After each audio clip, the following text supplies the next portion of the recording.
जय माता दी। आज मैं जानकारी देने वाली हूँ आपको कि जून के महीने में हम अपने गार्डन में कौन कौन से ऐसे फ्रूट प्लांट लगा सकते हैं जिनकी कम केयर करनी पड़ती है और उनकी केयर के साथ साथ उनमें फंगस भी कम आती है, बीमारियाँ कम होती हैं और हमें फ्रूटिंग की मात्रा ज़्यादा मिलती है। और कैसी मिट्टी में बनाना चाहिए, उन्हें कैसे ग्रो बैग में रखना चाहिए, उनकी केयर हम कैसे करें जैसे कि हमें ढेर सारी फ्रूटिंग उसमें मिलती रहे। अगर आपको वीडियो अच्छी लगे तो वीडियो को लाइक शेयर एंड सब्सक्राइब ज़रूर करें। चलिए, सबसे पहले हम जिस प्लांट के सामने खड़े हैं वो है हमारा अमरूद का प्लांट और ये पिंक गुआवा है हमारा। और आप देखिए कि ये पिंक गुआवा है, इसमें भरपूर मात्रा में फ्रूटिंग हो रखी है। कुछ इसके फ्रूट छोटे हैं, कुछ बड़े होने लगे हैं, कुछ नए इसमें फ्लावर्स आ रहे हैं। ये हमारा प्लांट ऐसा है कि अगर हम इनको जून या जुलाई में लगा लेते हैं, बारिश के महीने में लगा लेते हैं तो इनकी ग्रोथ कई गुना बढ़ जाती है और छोटे से ही प्लांट में आपको ढेर सारे फ्रूट खाने के लिए मिल जाते हैं। अमरूद का ये प्लांट ऐसा है कि ये कम केयर में भी काफ़ी फ्रूटिंग देता है। और इसको क्या करना है कि इसको आप अगर आप कंपोस्ट देते हैं, कंपोस्ट का मतलब है अच्छी मिट्टी देते हैं, जैसे कि आप कहीं मार्केट से इसके लिए मिट्टी लेके आए हैं या फिर आपने कहीं खेतों से ली है मिट्टी, तो आपको क्या करना है कि आपको उसे पहले तो पूरे दिन की धूप दिखा लेनी है। अगर अभी सीज़न है कि आप अपने धूप दिखा सकते हैं अपनी मिट्टी को। अगर बारिश में आप उसको लगा रहे हैं तो फिर सूखी मिट्टी नहीं मिलती है, इसलिए तैयारी आपको अभी से करनी पड़ेगी।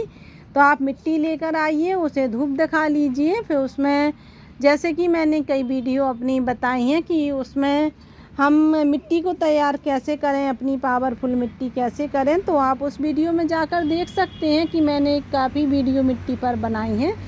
तो वैसे आप बारिश के लिए मिट्टी तैयार कर लीजिए और आगे भी मैं कुछ वीडियो आपके पास ज़रूर शेयर करूँगी कि बारिश में हम अपने प्लांट के लिए कैसी मिट्टी तैयार करें। तो आप उसकी मिट्टी उस तरह से बढ़िया तैयार कर लीजिए। 50% कंपोस्ट का यूज़ कीजिए। और अगर आपके पास कंपोस्ट नहीं है तो आप अपने गार्डन में इस तरह से एक बिन बना लीजिए, कंपोस्टिंग बिन। और देखिए कि इसमें मैं क्या करती हूँ, मेरे घर से जो भी कचरा निकलता है प्लास्टिक को छोड़कर सभी कुछ मैं इसमें भरती रहती हूँ। कागज़, गत्ता, फ्रूट्स, वेजिटेबल्स, किसी के भी छिलके, चाय पत्ती, जो भी निकलता है मटेरियल सभी कुछ मैं इसमें भरती रहती हूँ। जब ये पूरा भर जाएगा तो इसके ऊपर करीब मैं 4-5 इंच लेयर मिट्टी भर दूँगी और उसके बाद इसको छोड़ दूँगी कुछ समय के लिए।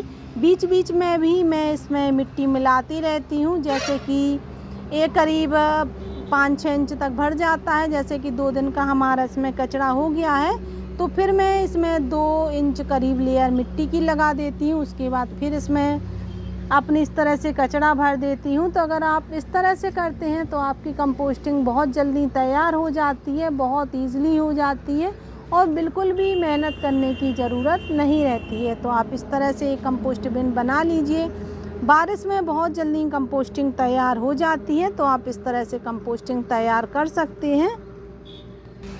और अगर आपके प्लांट को कोई सूखी कंपोस्ट चाहिए है तो आप इस तरह से एक बिन बनाइए। देखिए कि मैंने इसमें क्या किया है, कुछ नीम के पत्ते हैं, प्याज के छिलके हैं, कागज़ और आलू के छिलके हैं और केले के छिलके हैं, बस इतना ही इसमें मिलाया है।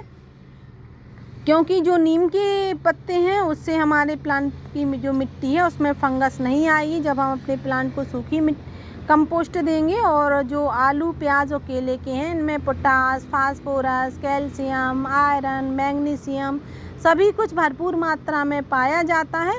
तो जब हम इसकी पूरी कंपोस्टिंग तैयार हो जाएगी तो एक मुट्ठी हम अपने किसी भी फ्रूट प्लांट पर देते हैं तो जो उनकी फ्रूट साइज रहती है वो ज़्यादा अच्छी होती है, बड़ी बड़ी फ्रूटिंग होने लगती है बड़ी साइज में और बहुत मात्रा में इसमें फ्रूटिंग होती है, लगातार आपको फ्रूटिंग भी मिलती रहती है। तो आप इस तरह से अपने गार्डन में कंपोस्टिंग बना दीजिए, फिर उसी में अपना प्लांट ग्रो कीजिए। उसके बाद है हमारा चेरी का प्लांट और देखिए कि इसमें भी भरपूर मात्रा में अभी फ्लावरिंग स्टार्ट हो गई है। और चेरी का प्लांट बरसात में हम आसानी से लगा सकते हैं। और इसमें बहुत ज़्यादा मात्रा में जो चेरियाँ हैं वो लगती हैं। आप देखिए इसकी फ्लावरिंग देखकर ही आप पता लगा सकते हैं कि इसमें देखिए कितनी ढेर सारी इसमें फ्लावरिंग हो रही है। और इसमें जब भरपूर मात्रा में फ्लावरिंग होती है, फ्रूटिंग होती है, तो ये प्लांट देखने में बहुत खूबसूरत लगता है। तो फिर आप इसको भी अपनी जो बड़ा बैग है, पहले तो आप अगर छोटा प्लांट लेके आए हैं तो आप उसका रूट बॉल देखकर ही इसके पॉट का चयन कीजिए। जैसे कि रूट बॉल उसका करीब 4 इंच का है तो आप उसे 8 इंच वाले बैग में लगा सकते हैं। मिट्टी अच्छी होनी चाहिए। 50% कंपोस्ट का यूज, 20% रेत का यूज, कुछ फंगीसाइड, काफ़ी चीज़ें। और वही बात मैं फिर से आपके साथ दोहरा रही हूँ कि आप मेरी वीडियो में जाकर, क्योंकि मिट्टी पर मैंने बहुत काम किया है तभी मुझे इतना अच्छा रिज़ल्ट आता है अपने गार्डन में। तो आप उसकी मिट्टी को बहुत अच्छा रखेंगे तो आपके प्लांट की आधी बीमारियाँ तो वैसे भी ख़त्म होने वाली हैं और आपको आधी मेहनत भी नहीं करनी पड़ेगी अपने प्लांट के साथ। तो आप कोशिश करें कि आपके प्लांट की मिट्टी अच्छी हो। तो सबसे पहले आप मिट्टी पर काम करें, उसकी मिट्टी अच्छी बनाएं और फिर उसमें प्लांट आप लगाएं तो आपका प्लांट हेल्दी रहेगा और काफ़ी फ्रूटिंग देगा। तो आप अपने गार्डन में इस तरह से चेरी का प्लांट ग्रो कर सकते हैं, जो कि आसानी से ग्रो हो जाता है और इसकी केयर भी कम करनी पड़ती है। उसके बाद है पपीता का प्लांट। तो ये सीज़न आ गया है मैं पपीता ग्रो करने का, और काफ़ी हमारे गार्डन में जो प्लांट है मैं सीड इधर उधर बिखेर देती हूँ, जिसका कारण क्या रहता है कि काफ़ी प्लांट उगकर आ जाते हैं अपने आप। देखिए एक प्लांट एक इधर ही उगकर आ गया है और मेरे गार्डन में बहुत सारे ऐसे प्लांट हैं जो अपने आप उगकर आ सकते हैं, आ जाते हैं। कहीं भी सीड डाल देती हूँ। आंधी की वजह से इसमें काफ़ी फ्रूट लगे थे, लेकिन आंधी की वजह से सारे फ्रूट इसके झड़ गए, केवल 3 ही फ्रूट बचे हैं। पर पपीता आप आसानी से अपने गार्डन में बारिश में लगा सकते हैं। ये हैवी फीडर होता है तो आप कोशिश करें कि इसकी मिट्टी बहुत अच्छी हो। इसमें आप हर महीने एक कंपोस्ट का यूज़ ज़रूर करें। साथ में इसमें कुछ आप अगर बड़े ग्रो बैग में लगाएंगे पपीता, तभी इसमें आपको फ्रूटिंग मिलेगी। और उसका फ़ायदा एक और रहेगा कि आप उसमें साथ में कुछ वेजिटेबल प्लांट भी ग्रो कर सकते हैं। जैसे कि देखिए मैंने भी कुछ वेजिटेबल प्लांट इसमें ग्रो कर दिए हैं। तो आप आसानी से अपने गार्डन में जो पपीता है वो ग्रो कर दीजिए और इजीली फ्रूटिंग देता है और कम केयर मांगता है। साथ में इसकी फ्रूटिंग अच्छी होती है और ये आराम से किचन के कचरे में भी ग्रो हो जाता है। मैंने एक वीडियो बनाई भी है किचन के कचरे में पपाया ग्रो करने की। तो आप जब ऑल पर क्लिक करेंगे तो आपको मेरी सारी वीडियो दिख जाएंगी और फिर आपको जानकारी मिलेगी कि पपीता का जो प्लांट है हम किचन के कचरे में कैसे ग्रो कर सकते हैं। उसके बाद है हमारा अंजीर का प्लांट। तो अंजीर का प्लांट भी हम बारिश में आसानी से ग्रो कर सकते हैं और पॉट में ही।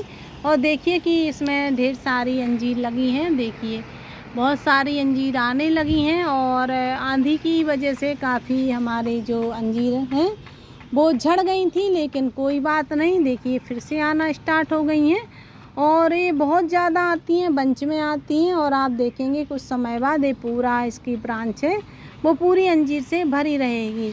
ये बहुत हमारी हेल्थ के लिए भी अच्छी होती हैं अंजीर और ढेर सारी आती हैं। और आप देखिए कि जितने पत्ते निकलेंगे इसके उतनी ही अंजीर इसके साथ लग जाती हैं। तो आप कोशिश करें कि अपने गार्डन में इस बारिश में अंजीर का प्लांट ज़रूर लगाएं। इसकी भी केयर ज़्यादा नहीं करनी पड़ती है। अगर आप किचन के कचरे में इसको ग्रो करते हैं और करीब आपको 2 साल तक इसमें कोई भी खाद डालने की ज़रूरत नहीं रहेगी। इसे बड़ा ग्रो बैग देंगे तो ये काफ़ी हेल्दी रहेगा और काफ़ी बड़ी बड़ी इसमें अंजीर भी आपको खाने के लिए मिलेंगी। उसके बाद है हमारा ड्रैगन फ्रूट। जो ड्रैगन फ्रूट आसानी से बारिश में ग्रो हो जाता है, बहुत अच्छे से ग्रो होता है और आप इसको आसानी से अपने गार्डन में ग्रो कर सकते हैं। देखिए हमारा ये छोटा सा ही प्लांट था और अब देखिए इसने कितनी अपनी ब्रांचें फैला ली हैं। ढेर सारी इसकी ब्रांचें हो गई हैं और आप देखिए कि कितना हेल्दी हमारा ये प्लांट हो गया है। काफ़ी हेल्दी प्लांट हो गया है और बस जैसे ही इसकी थोड़ी सी ग्रोथ और बढ़ेगी तो इसमें फ्रूटिंग भी स्टार्ट हो जाएगी और इसमें क्या होता है कि ये अपनी रूट्स इधर से निकालते हैं। जैसे ही इनकी रूट्स निकलती हैं तो आप चाहें तो इन्हें कटिंग के द्वारा भी ग्रो कर सकते हैं। अभी इनकी रूट्स नहीं दिखाई दे रही हैं। जब इनका समय आ जाएगा लगाने का तो इनमें आप देखेंगे कि इनकी रूट्स अपने आप ब्रांचों से बाहर निकलने लगेंगी और जहाँ से रूट्स निकलती हैं उधर से ही आप अपना प्लांट ग्रो कर सकते हैं। तो आप अपने गार्डन में अभी आसानी से जो ड्रैगन फ्रूट का प्लांट है वो गमले में ही लगा सकते हैं। और आप देखिए मैंने भी इसे अपनी 10 लीटर की बकेट में लगाया है और ये करीब इसी में 8-9 साल चलने वाला है, क्योंकि इनकी रूट्स ज़्यादा नहीं फैलती हैं, बस ये प्लांट ही फैलता है और ढेर सारी फ्रूटिंग भी देता है। उसके बाद है हमारा अनार का प्लांट, जो कि आप बारिश में आसानी से ग्रो कर सकते हैं। आप इसे भगवा वैरायटी का लगा सकते हैं या फिर आपके पास जो भी 12मासी प्लांट लगा है वो लगा सकते हैं। आप देखिए कि इसमें कितनी सारी इसमें फ्रूटिंग हो रखी है। देखिए आपको हर ब्रांच पर इस पर फ्रूटिंग दिख रही होगी और काफ़ी इसके फ्रूट आंधी पानी की वजह से काफ़ी झड़ गए हैं और इसके काफ़ी फ्लावर्स भी आए थे जो कि झड़ चुके हैं, लेकिन इसमें कंटिन्यू फ्लावरिंग फ्रूटिंग चलती रहती है और नए नए फ्रूट भी इसके सेट होते रहते हैं। तो आप अनार का प्लांट अपने गार्डन में ज़रूर ग्रो कीजिए। इसकी केयर तो बिल्कुल भी नहीं करनी पड़ती है और ना ही इसमें कोई बीमारी आती है। आप बस इसमें जब इसमें फल लगने लगें तो आप इसकी मिट्टी को गीला रखें, इसकी मिट्टी को सूखने ना दें। पर सूखने का मतलब ऐसा नहीं है कि कीचड़ जैसी इसकी मिट्टी रहे। बस जब इसकी आप देखें कि इसकी मिट्टी करीब 3-4 इंच की सूख गई है तो आप इसमें फिर से वाटरिंग कर सकते हैं और ये आपका प्लांट काफ़ी हेल्दी रहेगा, काफ़ी फ्रूटिंग भी देगा। तो आपको कैसी लगी जानकारी? अगर जानकारी अच्छी लगी हो तो वीडियो को लाइक, शेयर एंड सब्सक्राइब करें। Thank you.